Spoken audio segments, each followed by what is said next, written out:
तो आज की इस वीडियो के अंदर हम Ant Man and the Wasp Quantumania movie को एक्सप्लेन करेंगे और जानेंगे इस मूवी की कंप्लीट स्टोरी को। ये मूवी एंटमैन की पिछली दोनों मूवीज से भी ज्यादा अच्छी है और इसके अंदर एमसीयू के मल्टीवर्सल सागा के मेन विलेन को भी इंट्रोड्यूस किया गया है, यानी कि कैंग द कॉन्करर को। हम इस वीडियो के अंदर इस मूवी की पूरी कहानी को जानेंगे और साथ ही साथ मैं आपको बता दूं कि इस मूवी के अंदर टोटल 2 पोस्ट क्रेडिट सीन्स हैं और हम उन दोनों पोस्ट क्रेडिट सीन्स की भी बात करेंगे और जानेंगे एमसीयू के फ्यूचर को। तो इसीलिए आइए अब बिना किसी देरी के इस कमाल की वीडियो को स्टार्ट करते हैं। Zombie apocalypse.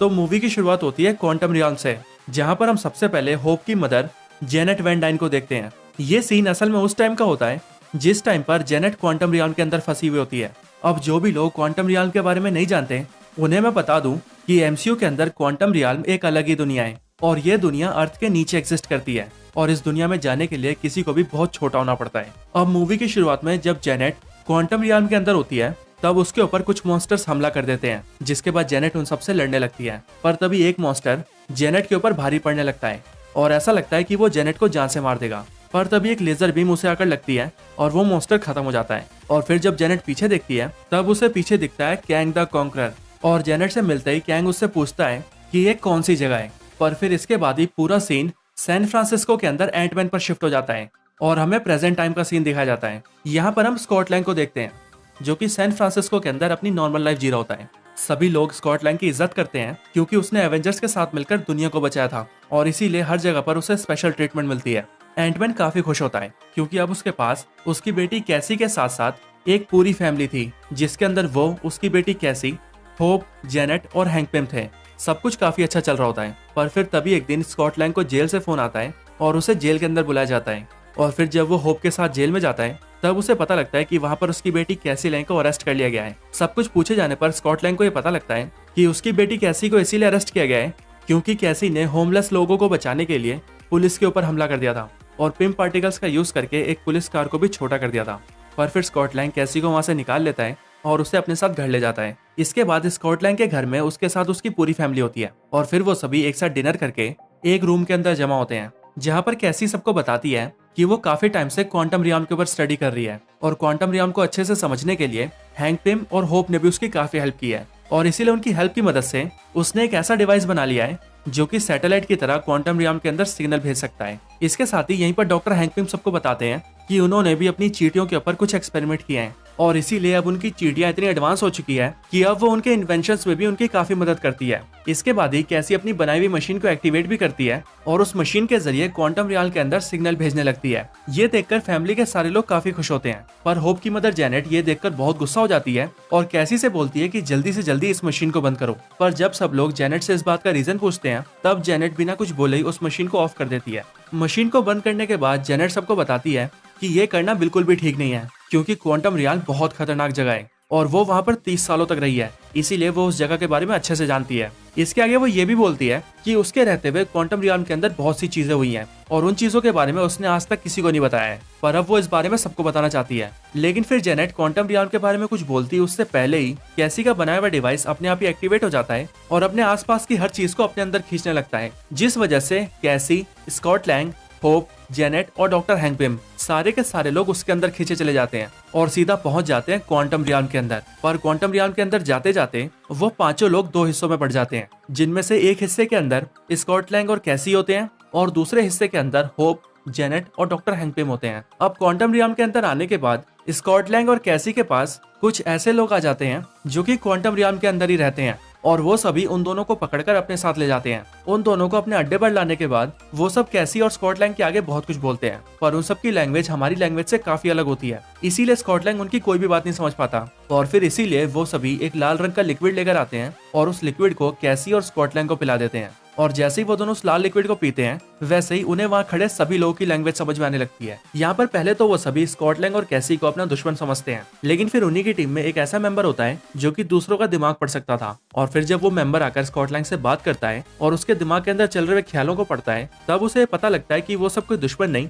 बल्कि आम लोग हैं जो कि ऊपर की दुनिया से आए हैं। ये सब जानने के बाद उन सब लोगों की एक लीडर आती है जो कि स्कॉट लैंग को ये बताती है कि वो सभी क्वांटम रियल्म के ही लोग हैं, लेकिन अब उन्हें ऐसे छुप छुप कर भागना पड़ रहा है और ऐसा इसीलिए क्योंकि उनकी दुनिया में एक बाहरी आदमी आया है जो कि बहुत ज्यादा पावरफुल है और उसी ने उन सबके घर बार को उजाड़ दिया है। वो उनमें से बहुत से लोगों को बंदी बना चुका है और बाकी लोगों को जान से मारना चाहता है और इसीलिए बचे हुए लोग उससे बचते हुए भागते फिर रहे हैं। और बाहरी दुनिया से आया वो आदमी और कोई नहीं बल्कि कैंग द कॉन्करर ही है, जिसे क्वांटम रियल्म की दुनिया के लोग कहते हैं द कॉन्करर। इसके आगे वो लीडर स्कॉट लैंग और कैसी से कहती है कि उन दोनों को वहां से बहुत दूर चले जाना चाहिए, क्योंकि अगर कॉन्करर ने उन दोनों को ढूंढ लिया तो वो उन दोनों के साथ साथ हम सबको भी मार देगा। पर स्कॉट लैंग यहाँ पर उसे बताता है कि वो असल में अपनी फैमिली को ढूंढ रहा है, जिसमें होप, जेनेट और डॉक्टर हैंक पिम है। लेकिन फिर जैसे ही वो लीडर जेनेट का नाम सुनती है वैसे ही वो स्कॉट लैंग से कहती है कि तुम जेनेट को कैसे जानते हो, जिस पर स्कॉट लैंग उसे सब कुछ बताता है और उससे कहता है कि जेनेट उसकी फैमिली का हिस्सा है और वो सब एक परिवार है। पर फिर वो लीडर स्कॉट से कहती है कि कॉन्करर जेनेट का दुश्मन है और क्योंकि तुम जेनेट के परिवार के मेंबर हो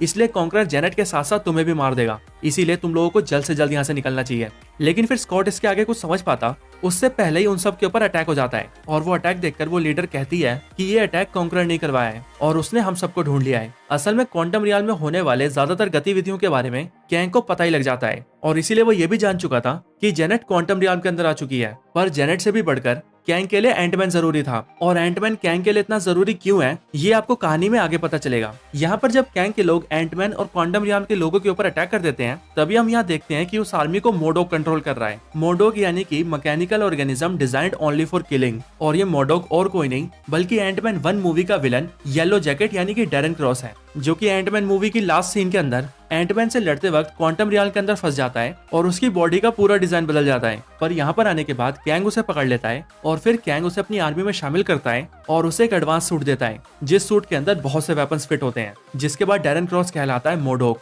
अब यहाँ पर मोडोक सबके ऊपर अटैक करके स्कॉट लैंग और कैसी को पकड़ कर ले जाता है और उन दोनों को ले जाकर सीधा कैंग के हवाले कर देता है। दूसरी तरफ हम होप, हैंक पिम और जेनेट को देखते हैं। यहाँ पर जेनेट होप और डॉक्टर हैंक पिम को चुप रहने के लिए कहती है और उन दोनों से कहती है कि बस वो चुपचाप उसके साथ चलें। पर जैसे ही वो लोग थोड़ा आगे जाते हैं तभी उन सबको क्वांटम रियल के बहुत से लोग घेर लेते हैं और ऐसा लगता है कि वो सब उन तीनों के ऊपर हमला करने वाले हैं। वास्प उनके ऊपर अटैक करने जा रही होती है पर तभी जेनेट उसे रोक देती है और उससे कहती है कि इस पूरे मामले को वो अकेली हैंडल करेगी। इसके बाद ही जेनेट उन सबके सामने जाकर खड़ी हो जाती है और फिर तभी उन सभी लोगों का एक लीडर सामने आता है जो कि जेनेट से लड़ने लगता है। पर थोड़ी देर लड़ने के बाद ही जेनेट और वो लीडर हंसने लगते हैं और फिर इसके बाद ही हमें पता लगता है कि वो सभी जेनेट के दोस्त ही हैं और ये सब सिर्फ उनके हाई हेलो करने का तरीका था। वो सभी लोग जेनेट को ये बताते हैं कि कॉन्करर बहुत पावरफुल हो चुका है और अब वो पूरे क्वांटम रियल के ऊपर अपना कंट्रोल जमा चुका है और तुम्हें यहाँ पर नहीं आना चाहिए था, क्योंकि अगर उसे ये पता लग गया कि तुम यहाँ पर हो तो वो तुम्हें जान से मार देगा। ये सब पता लगने के बाद वो सभी लोग उन तीनों को वहाँ की लोकल ड्रेस देते हैं और उन्हें एक ऐसा फ्लाइंग क्रीचर भी देते हैं जिसके ऊपर बैठकर वो लोग उड़ सकते हैं।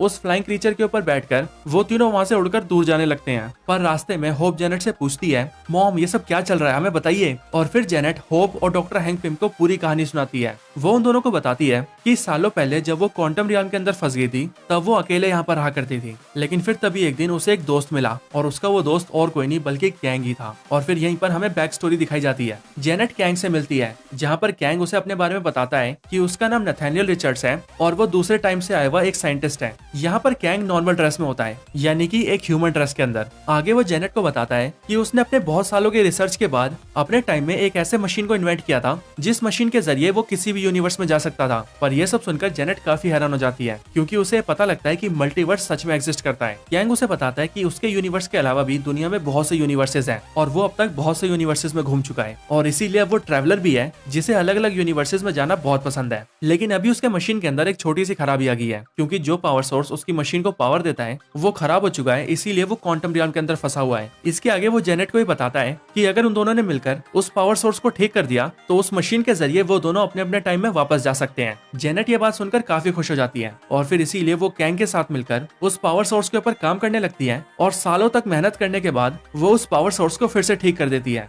इसके बाद जेनेट और कैंग मिलकर उस पावर सोर्स को अपनी मशीन के अंदर फिट कर देते हैं और कैंग जल्दी से अपनी मशीन के अंदर बैठकर अपनी मशीन को स्टार्ट करने लगता है। लेकिन कैंग की वो मशीन न्यूरोकाइनेटिक होती है, यानी कि वो एक ऐसी मशीन होती है जो कि दिमाग से कनेक्ट हो सकती है और सिर्फ दिमाग में सोचने भर से ही वो आपको कहीं भी ले जा सकती है। पर न्यूरोकाइनेटिक होने की वजह से ही जैसे ही जेनेट उस मशीन के एक्टिवेट होते ही उसे टच करती है वैसे उसका दिमाग कैंग के दिमाग से जुड़ जाता है और वो बहुत से विजुअल्स देखती है, जिन विजुअल्स को देखने के बाद उसे पता लगता है कि ये कैंग कोई अच्छा आदमी नहीं बल्कि बहुत बुरा आदमी है वो एक साइंटिस्ट है जिसके पास बहुत से एडवांस गैजेट्स हैं और अपने उन गैजेट्स की मदद से वो दूसरे दूसरे टाइमलाइंस और यूनिवर्सेस में जाता है और वहाँ की सारी टाइमलाइंस को कॉन्कर करके उन पर राज करता है। और ऐसा करने के लिए उसने अब तक अरबों खरबों लोगों की जान ली है। ये सब चीजें जानते ही जेनेट उस मशीन से दूर हो जाती है और फिर जेनेट को ऐसा करते हुए देखकर कैंग खुद भी ये समझ जाता है कि जेनेट अब उसके बारे में सब कुछ जान चुकी है और फिर इसीलिए वो जेनेट को ये ऑफर देता है कि अगर तुम चुपचाप रहो तो मैं तुम्हें तुम्हारे घर छोड़ दूंगा, जिसके बाद तुम अपनी फैमिली के साथ शांति से रह सकती हो। पर जेनेट उससे बोलती है कि तुमने अब तक बहुत सी बर्बादियां की है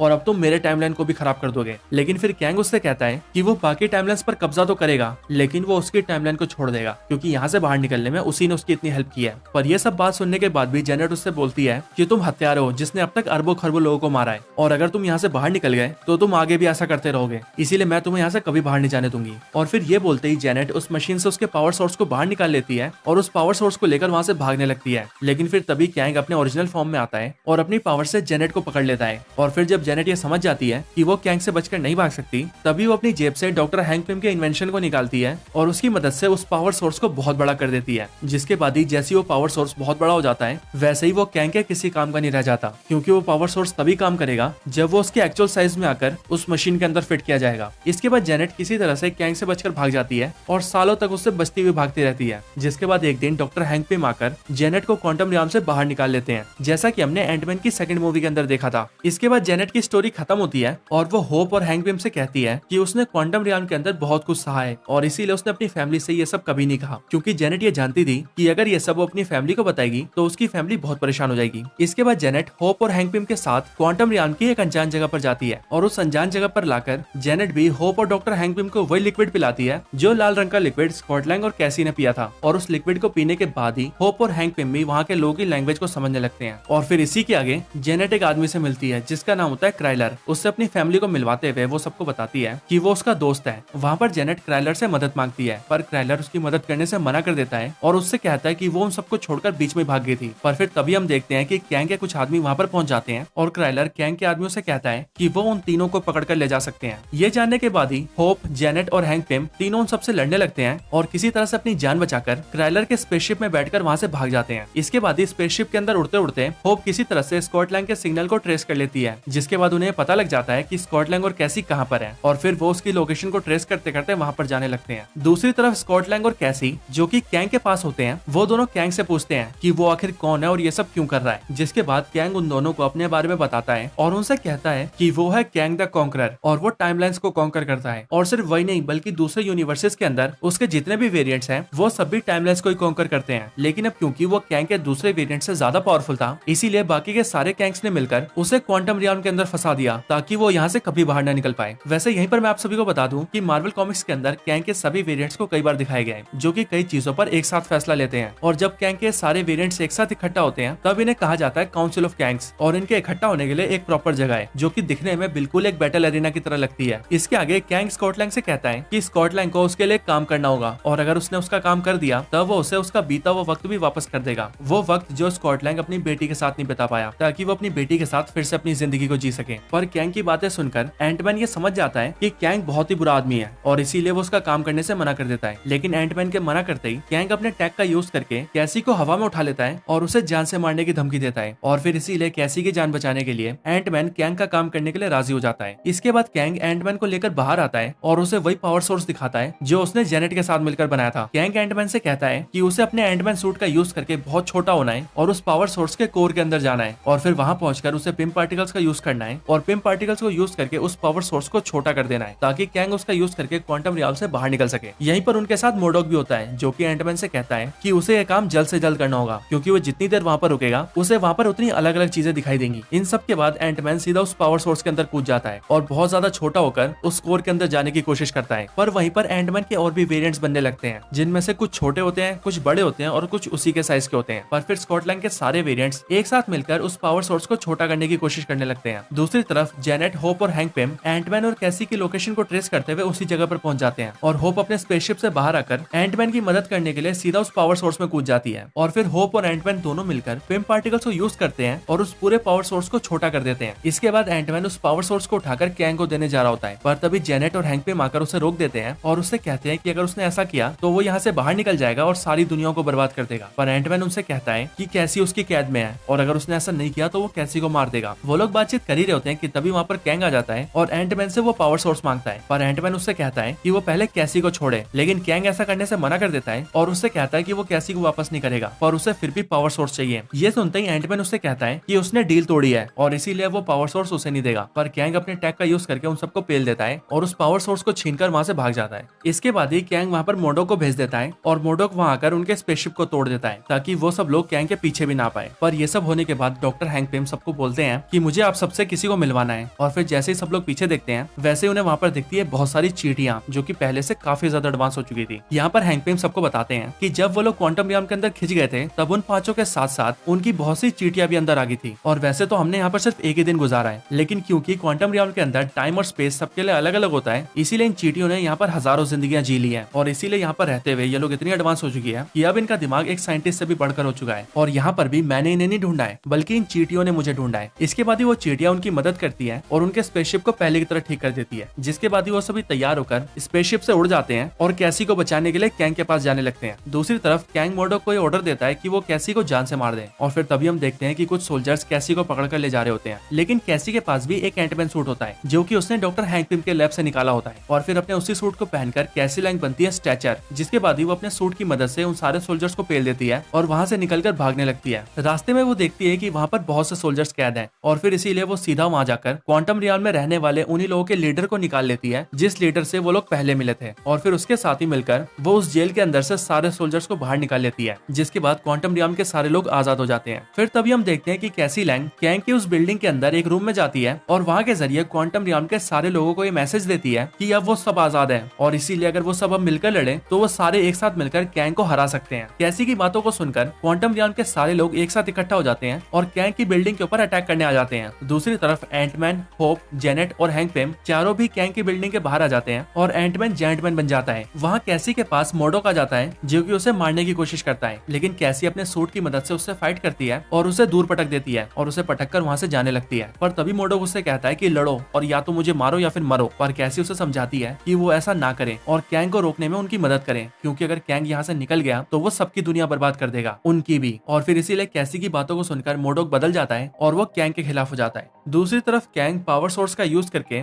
अपने बड़े से मशीन को एक्टिवेट कर लेता है और क्वांटम रियल्म से बाहर निकलने लगता है, लेकिन तभी एंटमैन जो कि जेंटमैन बन चुका था वो कैसी को बचाने के लिए कैंग की बिल्डिंग के ऊपर अटैक कर देता है और कैंग की उस मशीन को तोड़ देता है, जिस वजह से कैंग क्वांटम रियल्म से बाहर नहीं निकल पाता। ये देखकर कैंग बहुत ज्यादा गुस्सा हो जाता है और अपनी पूरी आर्मी को उन सब के ऊपर अटैक करने के लिए कहता है, जिसके बाद ही कैंग की आर्मी और क्वांटम रियल्म के सारे लोगों के बीच फाइट स्टार्ट हो जाती है। दोनों आर्मीज के बीच बहुत ही खतरनाक बैटल छिड़ जाती है, लेकिन उस लड़ाई के अंदर कैंग की आर्मी क्वांटम रियल्म के लोगों के ऊपर भारी पड़ने लगती है, और क्योंकि एंटमैन भी काफी टाइम तक जेंटमैन बन चुका था इसीलिए वो भी फिर से अपने एक्चुअल साइज में आ जाता है, जिसके बाद कैंग बाहर आता है और एंटमैन के ऊपर अटैक करने लगता है। पर फिर तभी होप भी वहाँ पर आ जाती है और कैंग से लड़ने लगती है, लेकिन कैंग अकेले ही एंटमैन और होप दोनों को ही पेलता है। पर फिर तभी पीछे से डॉक्टर हैंक पिम आते हैं जो कि वहाँ पर अपनी चींटियों की सेना लेकर आते हैं। वहाँ आते ही हैंक पिम कहते हैं मुझे आने में लेट तो नहीं हुआ, और फिर तभी अपनी वो चींटियों की आर्मी को ऑर्डर देते हैं कि वो लड़ाई में हिस्सा ले, जिसके बाद ही उनकी वो पूरी चींटी आर्मी जो कि पहले से ही काफी बड़ी और बहुत एडवांस हो चुकी थी वो कैंग की पूरी आर्मी के ऊपर अटैक करके उन सबको मारने लगते हैं,